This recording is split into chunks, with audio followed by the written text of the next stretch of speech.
Hi, in this episode, we're going to discuss how to get your book distributed in the libraries, airports, and big box stores.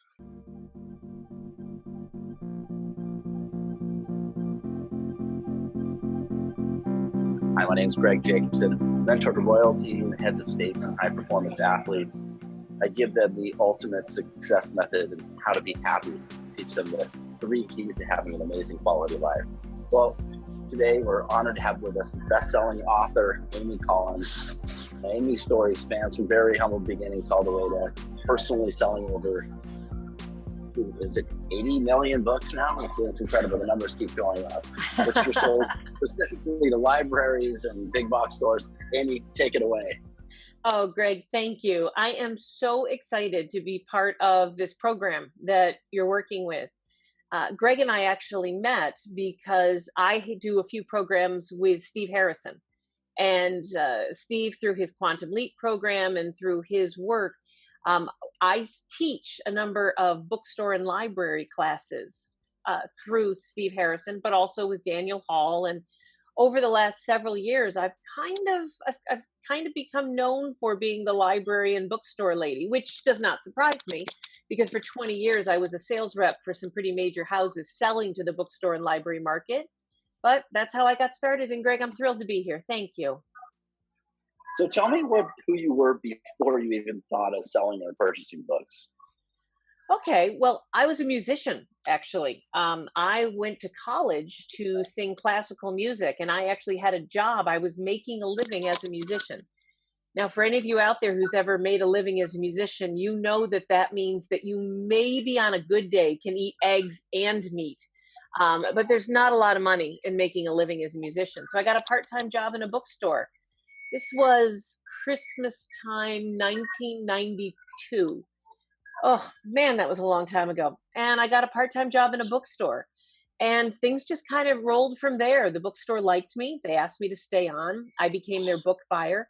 And 5 years later, I was the head book buyer for a bookstore chain of 16 stores in upstate New York.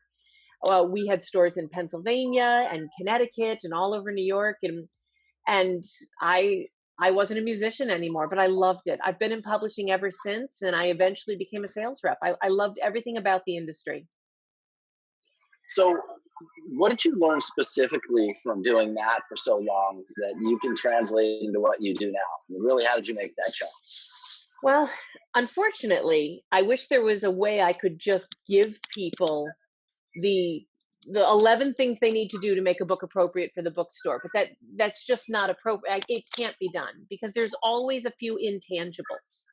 But a really good book buyer, and there's a lot of great book buyers out there. I was only so-so, but a really good book buyer knows what a current cover should look like, knows when they open a book instantly whether or not it's been well written and well edited. You need both. But they also can recognize that weird something, that something you can't quite put your finger on, that's going to make a book truly special. The same thing's true whether if you hear a speaker or a comedian or a musician, you always know when you've heard something just a little special. But with books, and this is not true of comedians and musicians, but with books, there's some basic guidelines that you have to put into place. Your book has to be well written, yes, but it also has to be really well edited. It needs to be published properly. It needs to be marketed. A truly successful book has been pushed, has been placed, has been nudged, has had a lot of time and energy and money put behind it. Even those best-selling, they explode on the scene and they came from nowhere books. They didn't come from nowhere. Somebody was Right. working really hard. Those overnight successes didn't just happen overnight. They always had it work. So if you're a good book buyer, you know to see what marketing is going to work and what marketing isn't.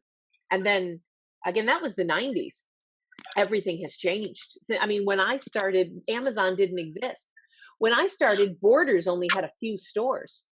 I mean, when I started in the book industry, Borders was just a teeny little chain. They're now out of there. They exploded and died since then. So the key is to Right. pay attention to what's happening today in the industry. That's really an important thing, and that really leads into what we're doing on the 19th and the 20th of January. It's the Author Millionaire Weekend Live, and we're going to show people exactly how to get from where they are now to really where they want to be. It started out with them having something that changed in their life, and it made them want to share their story with other people, and that they had some solutions for other people.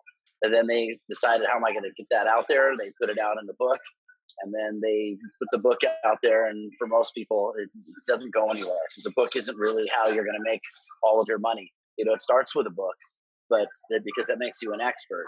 But let's talk about not only the other people, because we'll get into that as well, but tell people that are listening right now why it's so important to get your book into airport bookstores and into big Yeah. box store. Well, I get asked this all the time. I know tons of people who just want to put their book up on Amazon and call it a day. Just call it, and that's fine for a certain type, a business person, but it's not a good idea for everyone. And let me explain why. According to the Book Industry Study Group, who pulled lots of US Census data, plus works with Publishers Weekly and Nielsen Bookscan, I mean, they are the big kahunas in the data world. Amazon is responsible for approximately 48% of new book purchases in the United States. We're just talking about the US here. These are not international numbers, but in the US, they're responsible for about 48% of new book sales. Half. Well, okay, you only want to deal with Amazon? Just deal with Amazon. But here's my argument. If you only deal with Amazon, you are literally choosing to only sell half the books you can. And what about the important people out there who don't want to buy from Amazon, or who have a political problem with Amazon, or a business problem, or who need purchase orders? Corporate sales are important. Library sales are huge. Bookstore sales, depending on the type of book, but I promise you guys, you do not want to just stick with Amazon. There's an entire industry out there, and Amazon will someday go the way of Borders. Small, huge, gone. You don't want to put all your eggs just in the Amazon basket. Now, don't get me wrong. I love Amazon. I buy my dog food on Amazon. I advertise on Amazon, my books on Amazon. I just don't make it my whole business model. Corporations are important. Airport stores are important. Uh, Supermarkets, gift stores, pet stores, hardware stores, bookstores. They all, if they're appropriate for your book, especially if you're a nonfiction prescriptive how-to author, Yes, there are tons of places outside of the book world that I can't stand when people use air quotes. I just used air quotes right in front of everyone. But there's tons of places outside the book world that you should be selling your book. And that's partly why I'm coming out the 19th and 20th, is to talk to people about, and we can sit down with anyone and go over, where does your book belong? Because that's a really important question. Your important question when you first start selling your book is not, how can I get it into airport bookstores? No, the important question is, where are my readers shopping? So I think I always think I know where my readers are shopping, and I don't. There's a lot of great steps and questions you can ask yourself first to make sure that you are actually putting your book exactly where your readers are. that is a great point, because that's one of the things that I teach is really, who are your audiences, and not just audience. Most people have many audiences, and the message for those audiences aren't the same, even though the message that you're putting out is the same. And I'm sure that makes sense to you and everybody watching. So what specifically are you going to teach, and why are those methods important? Because you have a system for this. This isn't wishful thinking. This isn't hoping. This isn't, put out this and do that. This is an actual step-by-step system, and then mentoring behind it. So let people know, let whoever's watching know exactly some of the things that you're going to teach them, and why it's important, and what they can expect to take away from that immediately. We're going to start the weekend with a checklist of what a properly published book entails. And I've seen your book, Greg. I've seen some of the books you work with. They all check off all the boxes. But just to be safe, I'm going to start by letting people know what the industry asks for. Not readers, but the industry. Because Perfect. if you want the credibility and the extra marketing and the extra exposure that the library and bookstore market offers you, you need to play by their rules. It's not right, it's not fair, but it's the way it is. And so I'm going to tell you what those rules are. We're going to go through them. And there are over 10,000 public libraries in the United States. There's over 4,000 bookstores in the United States. They may or may not be your goal, but you need to know about them. You need to understand that over 80%, this is according to the Pew Foundation and US Census data, over 80% of Americans have been in a library in the last month or been on a Wow. library's website. Now, keep in mind that includes children. But according to the US Census data reported by the Pew Foundation, that legal voting age, so 18 and older in the United States, over 70% of Americans have Incredible. I had either no been in idea. a library or been on the websites. Don't you want your book in front of them? I think you do. And the credibility that comes with the library market is unprecedented. I wrote my book to get the message out of what I wanted to share with people, and I don't care how they get it. I want them to get it. So my goal was to get this to as many people as possible, to help as many people as possible, and then the money just came. Mhm. So let's talk about some of the money involved with libraries, and once you get them in, they keep buying and buying and buying. So they're a built-in audience. They've got money to buy books, obviously, that they get regularly, and then they buy also electronic books, and they have to keep buying those. And And when you sold them, audiobooks. and audiobooks, and once you've sold them the books, you come out with more books. They're already a client of yours. So talk about that a little bit, and where maybe some pointers on what's really important to know about that. If you had asked me 5 years ago, 7 years ago, if you'd asked me were libraries important in the industry, I would have laughed and said that they were dying. But they're not. Something happened about 5 years ago, and libraries started turning everything around. According to the American Library Association and the materials survey that they publish every March through Library Journal, their budgets are going up, their foot traffic is going up. It's a $2.8 billion industry just in the United States. $2.8 billion spent on materials. That's print books, ebooks, and paperbacks, but also audiobooks. 28% of the materials that are the money spent on materials in libraries are audiobooks. Only about 18 to 19% are ebooks, and the rest, 42%, is paper books, and then the rest goes to newspapers, magazines, subscriptions. $2.8 billion. So, with almost 10,000 public libraries in the United States, I want my authors to have a cut of that. I want their book in thousands of libraries because avid readers are checking into libraries on foot, but they're also looking at the websites. And if you get your book into a library, that is a guaranteed front of library display or front of website listing for at least a couple weeks that says new, new into this library, new in this week, new in this month. Some of them last for a couple months. And I want that. It's free marketing. They're going to send me $8, $10 for my book. And I get my book displayed on their website and in the front of their library for a couple of weeks. So I'm going to get paid to advertise my book to avid readers, where 70% of voting age Americans are visiting. Yeah, I think that's a good idea. So I started pitching the libraries. And what I found and what I wasn't expecting is that my authors, once they got into a couple hundred libraries, their Amazon sales went through the roof.